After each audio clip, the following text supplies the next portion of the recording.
আজকে আমি এত মানুষের ভিড়ে কোথায় আসছি, কেন আসছি, আর সারাদিন কি কি করলাম, কি কি খেলাম, সেটাই শেয়ার করবো আপনাদের সঙ্গে। আসসালামু আলাইকুম সবাইকে, অ্যান্ড ঈদ মোবারক। এটা ছিল ঈদের ব্লগ।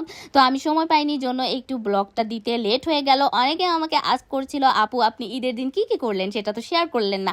আরে বাবা, আপনাদের সঙ্গে শেয়ার না করলে কি আমার চলবে? যেহেতু কুড়িগ্রামে তেমন কোনো ঘোরার জায়গা নেই, তবে আমি সেই জন্য ডিসাইড করেছি যে ধরলাই যাব। ধরলাই এসে কি এক মহা বিপদে পড়েছি ভাই, কি বলবো। ফার্স্টে এসে আমি একটু শশা খেয়ে নিলাম একটু রিল্যাক্স হওয়ার জন্য, কারণ এখানে এত পরিমাণ মানুষ ছিল আমি জীবনেও কল্পনা করতে পারিনি এত পরিমাণ লোকজন হবে। তারপর একটু আইসক্রিম খেয়ে নিলাম। আর এখানে এই বালুর চরে আমরা দুইজন হাঁটাহাঁটি করছিলাম, যেহেতু হাঁটার মতো কোনো জায়গাই ছিল না, কারণ এত পরিমাণ লোক ছিল। একটা দাঁড়ায় রিক্সা পাওয়া যাচ্ছিল না, হাঁটা চলা করার মতো কোনো জায়গা পাওয়া যাচ্ছিল না এই বালুর চরগুলো ছাড়া।